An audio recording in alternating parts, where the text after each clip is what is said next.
Hola colegas, en el día de hoy hablaremos de las variantes anatómicas del desarrollo renal, que no son más que anomalías congénitas en el número, posición, forma u orientación de los riñones. Duplicidad del sistema colector es una de las variantes de la normalidad más frecuente. Se debe a la división del esbozo ureteral durante la embriogénesis. En la ecografía aparece como una banda hipoecoica que divide la grasa sinusal en su totalidad en dos partes. Atrofia de la columna de Bertin es muy frecuente. Consiste en tejido cortical normal que protruye hacia el seno y se ubica entre dos pirámides medulares. Su ecogenicidad es la misma que la del parénquima renal. Hay que distinguirla de la duplicación del sistema y con un carcinoma renal isocogénico que no se encuentra necesariamente entre las pirámides medulares. Efecto de fusión de la unión. Se produce por una fusión incompleta de los lóbulos renales.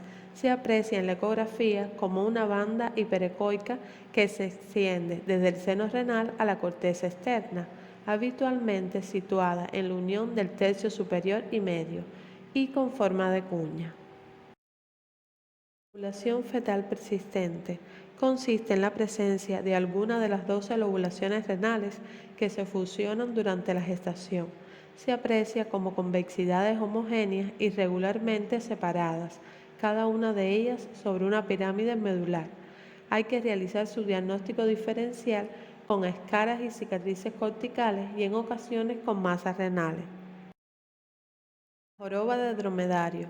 Se trata de una prominencia que presenta el riñón izquierdo debido a la deformación que el vaso produce en él. Puede confundirse con lobulación fetal, carcinoma renal o escaras corticales. Pelvis extrarrenal, también llamada pelvis extrasinusal. En este caso, la pelvis protruye fuera del seno renal, por lo que no está comprimido por este, pudiendo visualizarse la pelvis fuera del riñón. No se acompaña de dilatación calicial o ureteral. Hay que hacer el diagnóstico diferencial con la hidronefrosis.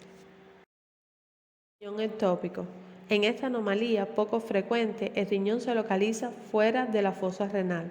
Se produce debido a un defecto en el ascenso embrionario de un riñón desde su posición pélvica inicial, lo que da lugar a su ubicación en una localización distinta a la habitual en región lumbar.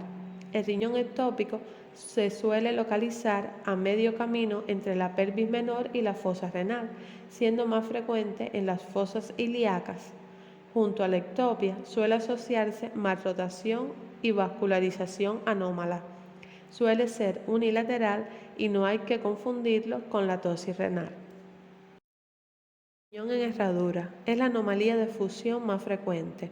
Consiste en una anomalía de la función renal en la que se observa una banda de grosor variable de tejido renal o a veces una banda fibrosa, que se extiende entre ambos polos inferiores renales hasta unirse por delante de la aorta por debajo de la arteria mesentérica inferior. Si la unión es parenquimatosa, en ella podemos apreciar el parénquima renal cruzando la línea media sobre la aorta. Debemos sospecharlo ante riñones rotados cuyo polo inferior sea difícil de visualizar.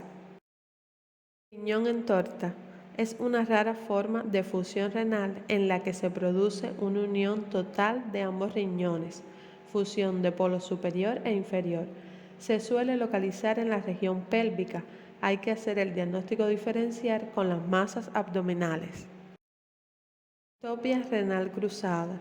En este tipo de anomalía, el riñón ectópico se sitúa en el lado opuesto al que tendría que ocupar, pero su uréter desemboca en el lugar normal. En el 90% de los casos, el riñón ectópico cruzado está fusionado al riñón ipsilateral. Riñón único. El riñón único es una entidad frecuente de etiología variada que consiste en la presencia de uno de los dos riñones. El riñón único es ortotópico y ecográficamente normal. Puede haber nefromegalia por hipertrofia compensadora. Riñón supernumerario Un riñón supernumerario es un riñón adicional con su propia cápsula y suministro de sangre que no se fusiona con el riñón ipsilateral. Es una rara variante anatómica que se localiza en 2/3 de los pacientes caudal al riñón derecho. Riñón hipoplásico. Se trata de un riñón anormalmente pequeño, es decir, el volumen renal va a ser inferior 2 desviaciones estándar del volumen renal de un paciente normal para la edad, pero con una diferenciación córtico-medular normal. Es muy difícil poder diferenciarlo de un riñón atrófico. En la TAC se ve el riñón pequeño pero simétrico. Y es que la tomografía axial computarizada del sistema urinario es de gran importancia en el estudio de todas estas variantes anatómicas, ya que al brindarnos una información anatómica bien detallada, nos permite confirmar el diagnóstico. Todas estas anomalías renales suelen acompañarse de mayor incidencia de litiasis e hidronefrosis. Las mismas se resumen en la presente tabla.